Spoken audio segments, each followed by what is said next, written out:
We all have ambitions, or at least we should. Many settle for just trying to get by, and there's nothing wrong with that. But there are others who exceed at great things and are remembered for centuries after they pass away. We currently live in a time frame where we reap the benefits of the medical and technological advancements of ambitious people that wouldn't have ever been considered just a few decades ago. However, if something can go wrong, then it will. And even though one may have the greatest of intentions, there is still the overlying possibility of complete and utter failure. In the early 1500s, an overwhelming defeat befell a very ambitious Hungarian nobleman, leading to his unfortunate demise and his rebellion squashed. Howdy, this is Dave, and in this video, we will be going over the quelling of George Doza.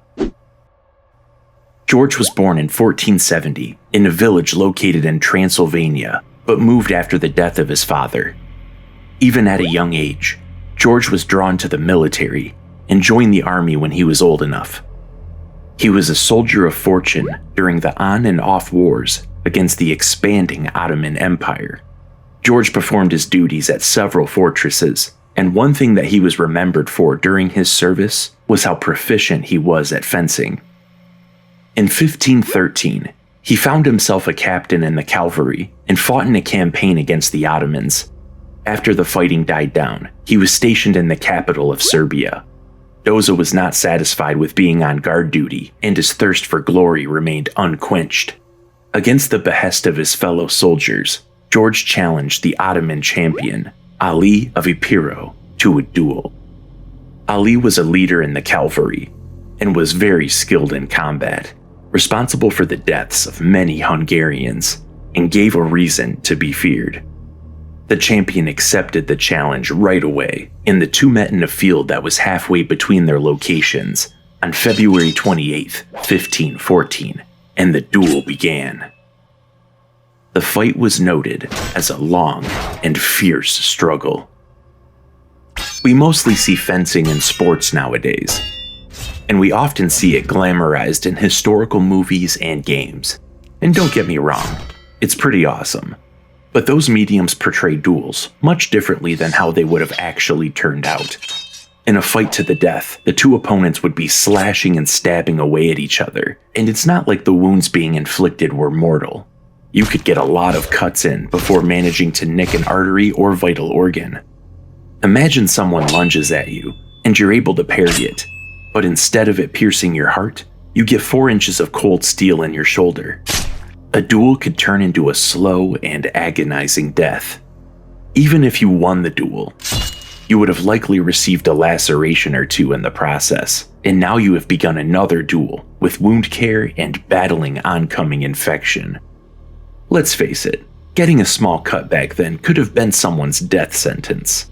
So ultimately it doesn't seem like anyone really wins a duel, just someone who ends up less injured.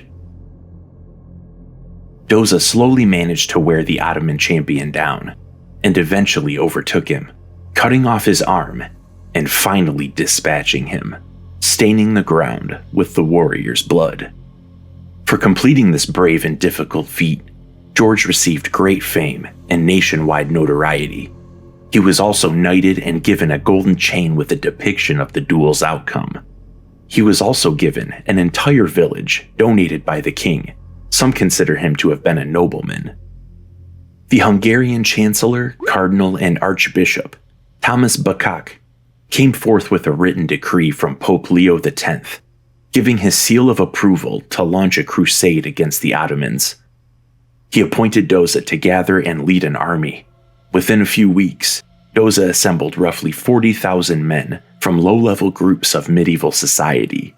This gathering consisted of peasants, parish priests, friars, and wandering students. They were all set up in their own counties, and Doza had to travel and provide them with training. It didn't take long for them to begin bringing their grievances out in the open. The peasants had a difficult time with the way the aristocracy exploited them, even before the crusade was appointed. Issues such as not being able to graze livestock on common pastures, collecting firewood in the forest, and having to work more days on nobleman land, leaving less time for them to work on their own. Now, they were brought out there to fight in this crusade, and the kingdom had not provided them with any supplies, like food, clothing, weapons, or armor. In an attempt to disperse the angry peasants, the chancellor commanded the troops to go back home, and the lords even called for the peasants to come back home due to hay harvest. The army refused to do so. The landlords then made an effort to force them to obey, by sending out their armed retainers to harass the wives and children of the peasants. The anti-landlord mindset became solidified when they were marching across the Great Hungarian Plain. They received word from the chancellor that the crusade had been cancelled. This was decided after recruitment was stopped due to fighting between the peasants and nobles, leading to the campaign being cancelled entirely. This did not set well with George, and along with his brother Gregory and numerous Franciscan monks, led by priest Loric, decided to disobey the command and join the resistance. They wanted to continue their crusade against the Ottomans, but they now labeled the king and nobility as pro-Ottoman traitors. In order to take out the Ottomans, the peasant armies first had to take out the entire upper class, including the king himself. With that, the movement had temporarily changed course and began a war against the landlords. They were out for vengeance. The rebellion only grew even when the king threatened death upon any peasant who did not return home. The rebellion continued to gain momentum, and riots from peasants picked up all across the country. Hundreds of castles and manors were burnt to the ground. They were more focused on committing acts of violence and vandalism on property, and not necessarily people. Although, when they did capture a gentry or member of the aristocracy, they made sure to treat them to methods of prolonged torment, one of which being crucifixion, nailing them to barn doors, trees, posts, or whatever was available. When Doza captured the city and fortress of Sanad, he made an example of the bishop and castellan by impaling them. They had no qualms with leaving them to suffer an unhurried and terrible death.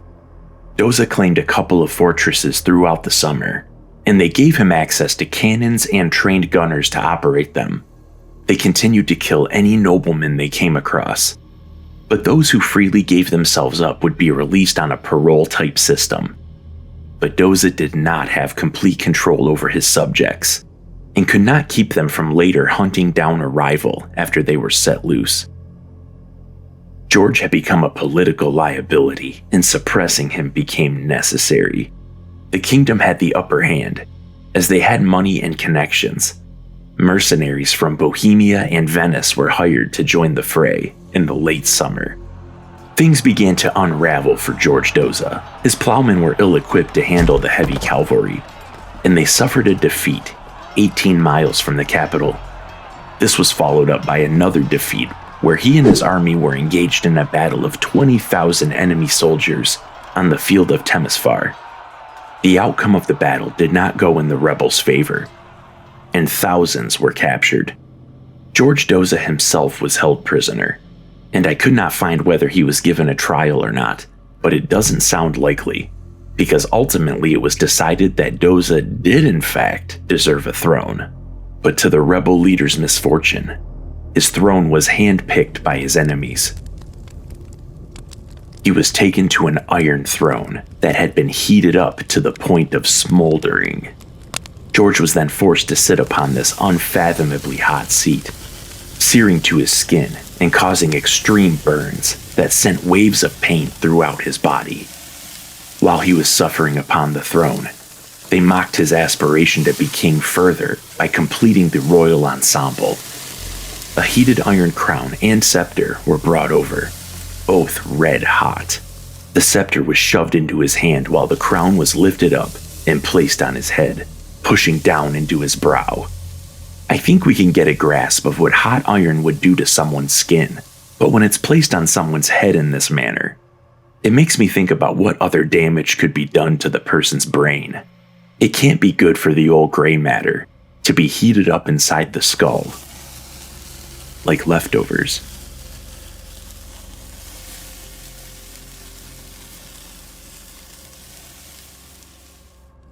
9 of Doza's fellow rebels were brought forward. They had been purposely deprived of food and were starving.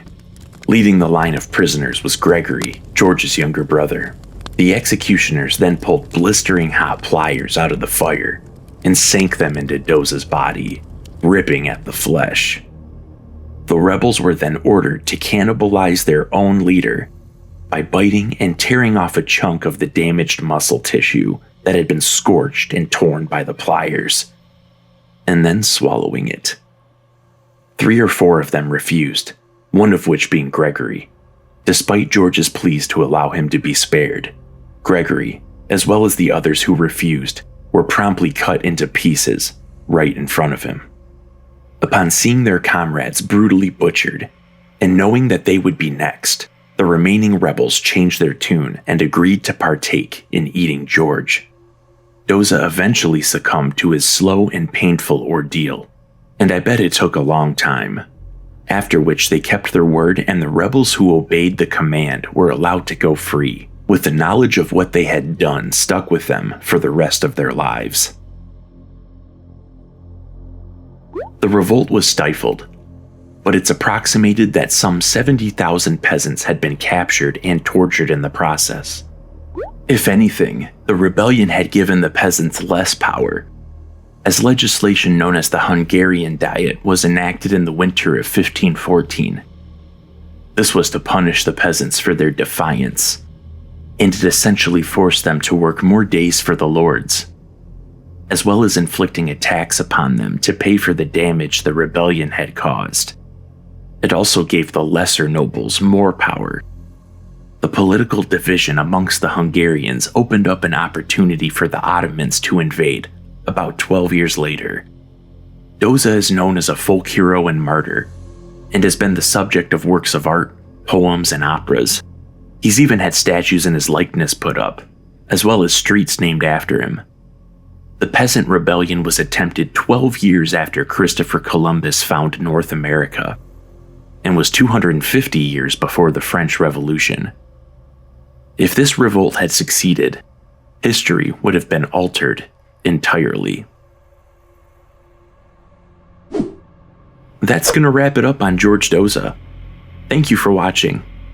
If you found a way to enjoy this content, please feel free to like, comment, share, and subscribe.